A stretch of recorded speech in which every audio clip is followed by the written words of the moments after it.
When we think about prayer, especially the heart of prayer and what lies at the very basic attitude of prayer in the New Testament, we have to think about the prayer life of Jesus. Jesus cultivated a relationship with his Father. Even though he was divine, in his humanity, he was dependent on the Father, upon God's strength and wisdom through him. And so I want to look at a couple of incidents in Jesus' life that illustrate his relationship with the Father and how he developed that conversation with his Father. First of all, we see that Jesus was intentional about getting away alone to pray, even after a very difficult night of ministry. Mark chapter 1 tells us, see, in verse 32 through 34, that Jesus had been healing sick and demon-possessed people all night long. Everyone was gathered at his door, and he healed everybody and drove out demons. But it says, nevertheless, very early the next morning, while it was still dark, Jesus got up, left the house, and went off to a solitary place where he prayed.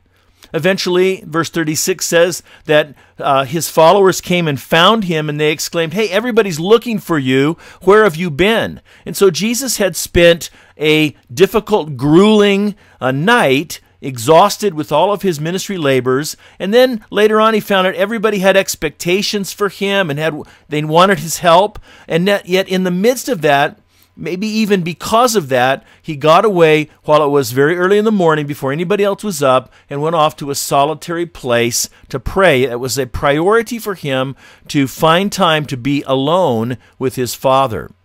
Now, he also prayed about serious decisions when they came up. Luke chapter 6 talks about how he was about to choose the 12, these 12 men who were going to have a significant role in his ministry. And it says, one of those days, Jesus went out to a mountainside to pray and spent the night praying to God. And when morning came, he called his disciples to him and chose 12 of them, whom he also designated apostles. And you can see the names of the different men who were designated as apostles there.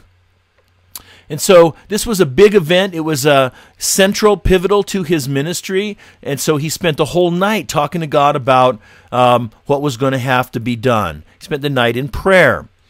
Now, we also find out that Jesus prayed spontaneously, intentionally, time away, but also spontaneously. And in Luke chapter 10, the backstory is he'd sent 70 of his followers out to do ministry, and when they came back and he was hearing about the reports of what they'd done, they were all excited about how they'd seen God work and powerfully move through them.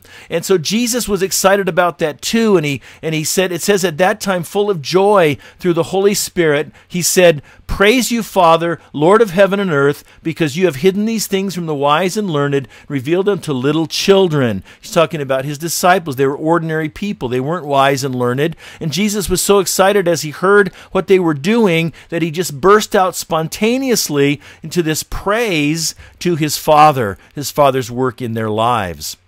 And so what I wanted to demonstrate here by showing you these three simple vignettes is that the example of Jesus demonstrates how important it was to him to cultivate a relationship with the Father. He took time away. He did it spontaneously all day long. And at crucial moments, he was sure to talk to the Father about the things that were going on in his life, in his ministry.